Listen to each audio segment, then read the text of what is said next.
Reserve Chairman Alan Greenspan appeared on Meet the Press this past weekend to offer his opinion on the government's bleak financial picture. Greenspan called for raising taxes, not just on the wealthy, as the Democrats advocate, but on everybody. He called for the Bush tax cuts to be done away with completely. So of all the policies and programs created during the Bush administration, everything from the No Child Left Behind Act to the Medicare prescription drug benefit to massive amounts of foreign aid to Africa and elsewhere around the world, everything from the USA Patriot Act to the Department of Homeland Security to TSA airport screeners, everything from bank bailouts to farm subsidies, everything from federally directed affirmative action lesson plans for elementary schools to federally mandated affirmative action mortgages. Alan Greenspan has decided he doesn't like the Bush tax cuts.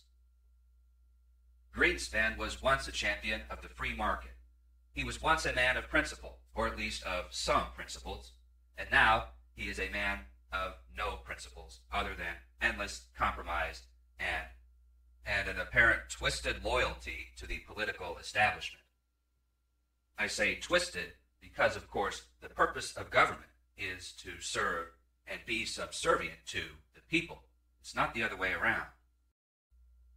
Greenspan seems to view the government as an entity that has needs to be taken care of. It doesn't. The only needs that are relevant in discussions of government functions are the needs of the individual citizens, and those primarily consist of the needs to be protected against aggression from other citizens and from foreign governments and foreign invaders that may be hostile. Today, government serves primarily as an agent of wealth transfer. Surely Alan Greenspan understands this. Now let's examine the morality of using government as an agent of wealth transfer. First of all, in order to advocate such policies, you have to believe that the people the government selects to be on the receiving end of government outflows are more entitled to that money, more deserving in some way, or are somehow demonstrating that they're putting it to a greater social use than the people from whom the money is extracted. So, for example, you have to believe that sending government checks to retirees on Social Security is a preferable outcome than letting the workers from whom taxes are extracted to pay Social Security benefits keep their earnings. Now keep in mind, under our system, even minimum wage workers are forced to pay Social Security taxes, and even millionaires, and for that matter, billionaires, are entitled to receive Social Security benefits. And those benefits, contrary to a myth that is still widely believed, do not come from any so-called trust fund. The trust fund money had already been spent by Congress on other projects and replaced simply by IOUs, which represent merely the power of Congress to tax. And that's exactly what it does to fund existing Social Security beneficiaries. It depends on its ability to tax workers, so it's purely a wealth transfer. To current Social Security beneficiaries who believe that they are entitled to receive benefits because they paid into the system, well, you may feel that you're entitled for any number of reasons, but the fact that you paid into the system is actually a bogus argument. You already got the presumed benefits of your Social Security taxes in the form of all the programs that the politicians you elected chose to spend it on. They spent it on wars and bureaucracies and various other wealth transfers and subsidies and bailouts and you name it. If the politicians that you elected had actually sequestered the funds that you paid in taxes into an actual, real Social Security trust fund, then you may have an argument that you are morally entitled to Social Security benefits on the basis of your taxes. But you gave your tacit consent through your votes for politicians who elected instead to spend the money on existing priorities rather than save it. So what you're asking for now is to effectively get paid twice, to get money that is going to be extracted from workers and future workers who never even had a chance to register their consent for Social Security or cast a single vote for a member of Congress who could change the terms of Social Security. And of course, beyond direct transfer payments from one group of citizens to another, there are all kinds of other transfers that the government engages in to corporations in the form of subsidies, corporate welfare, to foreign governments, to foreign agencies that are supposed to promote some kind of benefit for foreign people. The hundreds of billions and ultimately the trillions of dollars that the United States has spent in Iraq, Afghanistan, and now Libya, and who knows where else, have basically been operations of altruistic wealth transfers from the U.S. to those countries who promptly squander most of what we invest there. None of these countries ever posed an actual threat that would necessitate defensive military action.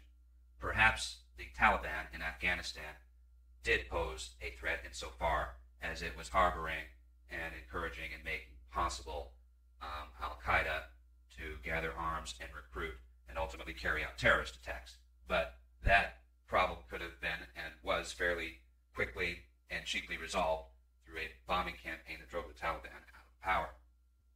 Now the U.S. is engaged in a campaign of social welfare for Afghanistan, everything from building schools and roads to providing Qurans for all the young little Afghani Muslim boys and girls to learn about their wonderful religion of peace at taxpayer expense, U.S. taxpayer expense. How Alan Greenspan comes to the conclusion that when the government spends money, it's preferable to leaving that money in the hands of the citizens who earned it, I don't know. And I'm not here even considering the morality of this, which involves the coercive extraction of funds from one person to another when one person in society does that to another person, regardless of their motivations, regardless of how noble their ends are, regardless of whether they give the money they steal from somebody else to some great charity that saves children's lives. It's still theft.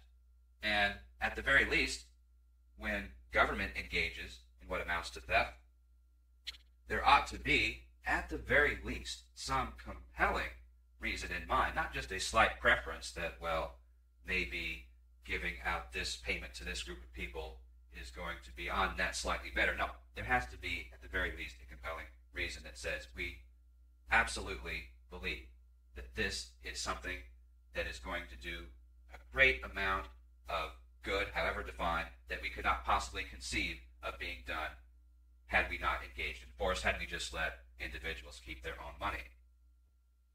I don't think Greenspan even seriously thinks of these issues, even though he's grew up in a background of associating with Ayn Rand. He's very familiar with objectivist morality and even has said that he basically agrees with it in theory.